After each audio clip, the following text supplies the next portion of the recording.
Ladies and gentlemen, welcome back to the Entrapment Championships.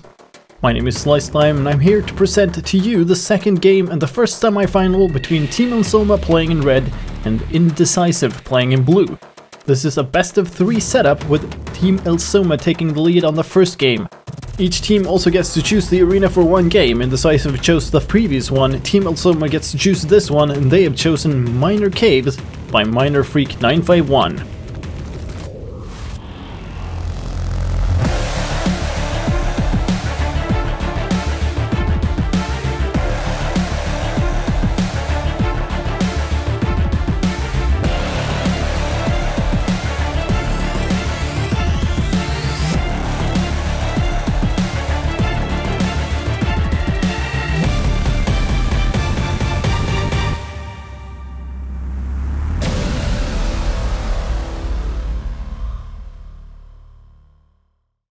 We're joining the action for this game near the end of round 1. We're watching Team Elsoma, and let me just mention quickly that the intro showed only 2 of the players. Cannonman had glitched out and was invisible, but they are all 3 here, and we're watching Zorok mine up some stone. He mines up a hole and steps into it, falls into lava, starts burning, and he goes over to the other arena. Spawn safety was saving him, but he steps out into the arena, runs towards the water that's at the far end. That's very, very far off. He's still burning. 1 heart left, half heart left, there he goes. GG Zorok, and we are only in round 2. That is a nightmare start for Team Elsoma as his teammates come to pick up his items. Skipping ahead to round 4, we're near the end. Elliot has decided to use the fire charges. We've had pigmen, spiders, and observers in between. Now he's creating a row of flames right underneath the spawn gate. And he's actually moved that down one, so the row is right underneath. Can't really be seen properly from within the gate. 2 of the players of Indecisive just walk off carelessly. They are very lucky to not be put on fire there before they can notice and put out the flames. Very close call there. Round 5. Now we're in round 6. We had magma and lava and TNT minecarts in between. Elliot has now set up some of the magma blocks and some of the TNT minecarts. They're all on regular tracks though. Not really doing anything with that trap, so basically he just ended up giving away a bunch of free TNT to Indecisive. They're now dismantling this trap, probably wondering what the deal was. I'm not sure if that was just an unfinished trap or if there was some further purpose trying to fool them with it, but anyway, it definitely failed.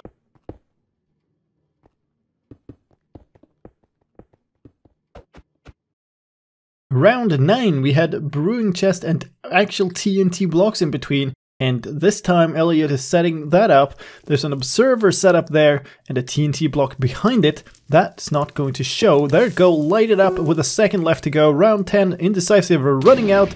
All of the TNT blocks go off, but of course they had not left the spawn zone yet. They were under spawn safety, no damage dealt.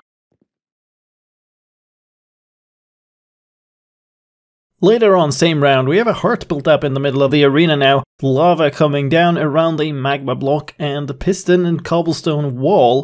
That's quite the mess they've made out of this spawn area now.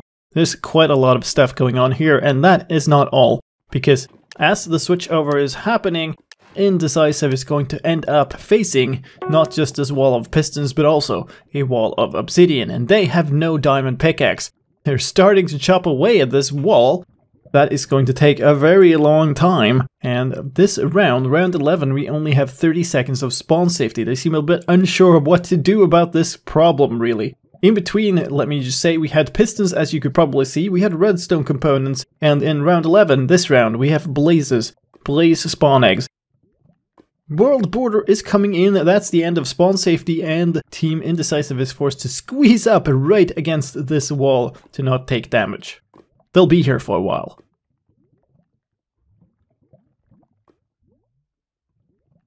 Later on in the round, they have made it out. They have actually set a trap. There's a trapped chest here with a sign on it. Do you want a balloon? I don't think Team Elsoma will want a balloon, but you never know. William is running in, checking what's in these chests, triggers his own team's trap. One of the TNT blocks flies up and damages Cedric too, and that's a massive health loss for them.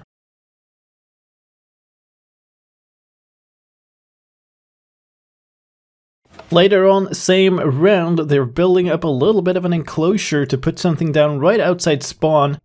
Vislox and Cedri are up here, and spiders are coming in. Spider spawning's being used. He's had to punch them away. They're kind of making a bit of a mess there. He gets hit by one, gets knocked off into the lava. GG Cedri. Vislox is soon to follow. He's also taking a massive amount of damage. Manages to put himself out at half a heart of health remaining. Trying to pick up some of the items, but now the switchover is happening. And Team Elsoma are coming in, wondering what the heck happened in this place. Later on in the same round, but in the other arena, Indecisive are busy building up a little bit of an enclosure. There's a cobblestone hut in the middle of the field now.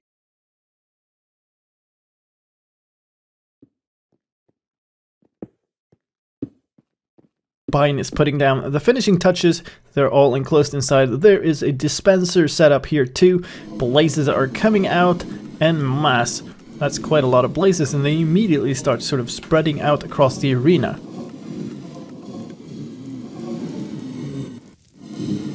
That's probably all of the blaze spawn eggs that were in that chest, and now the team is stuck in there for the rest of this round. It's actually a fair bit left.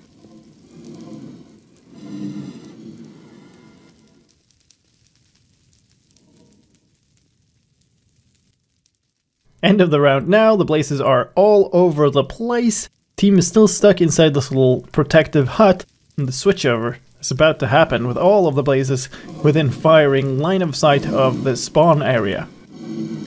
And here come Team Elsoma as Indecisive are whisked away to find the obsidian wall repaired and strengthened, and here come the fire.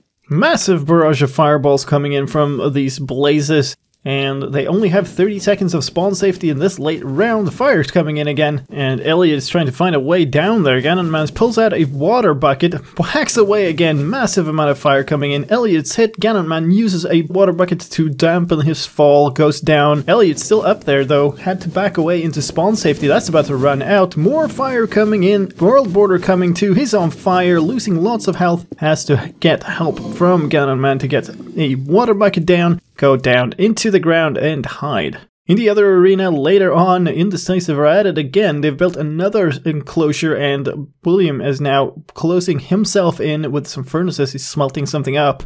But they have zombie pigmen, zombies, and spiders in this dispenser. And meanwhile, in the other arena, all the fire from these blazes, while the team is underground, has just made the entire place a burning inferno of hell. This is a terrifying arena now.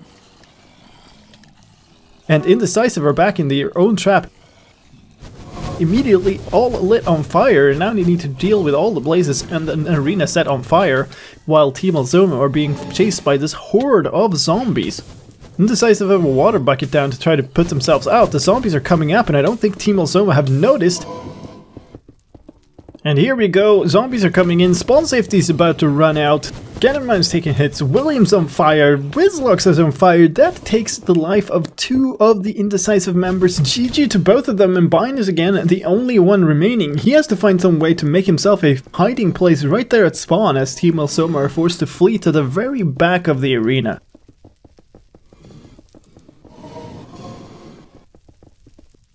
Later on in the round, this place is still a burning inferno from hell. Bindegrid does not manage to get out of this little cubbyhole at spawn the entire round. It's basically a wasted round for Team Indecisive, and the switchover is about to happen. And there's Team Elsoma coming in, and Bindegrid is meanwhile facing a repaired obsidian wall, happy chopping away at that. While Team Elsoma are trying to figure out how to deal with this situation. They have a cubbyhole, but only one of them can fit inside of it, and they need to expand it. Take a look at the arena. That is a terrifying sight. Close it back up. Now they have a dual wide cubbyhole, but they can't make it anywhere. Open it up to try to build something out of it. That causes all of the base fire, though. Ganonman is on fire, takes a couple of ticks, then extinguishes himself with a water bucket, but that also makes it disappear. Now they have no choice but to wait in there for the rest of this round. This arena is terrifying to both teams now. End of the round, switchover is happening, Bindegrid is back, and the arena is still a terrifying mess. He just steps into the cubbyhole, not much more to do, and the loot chests are just gathering dust out here in this horrible burning inferno.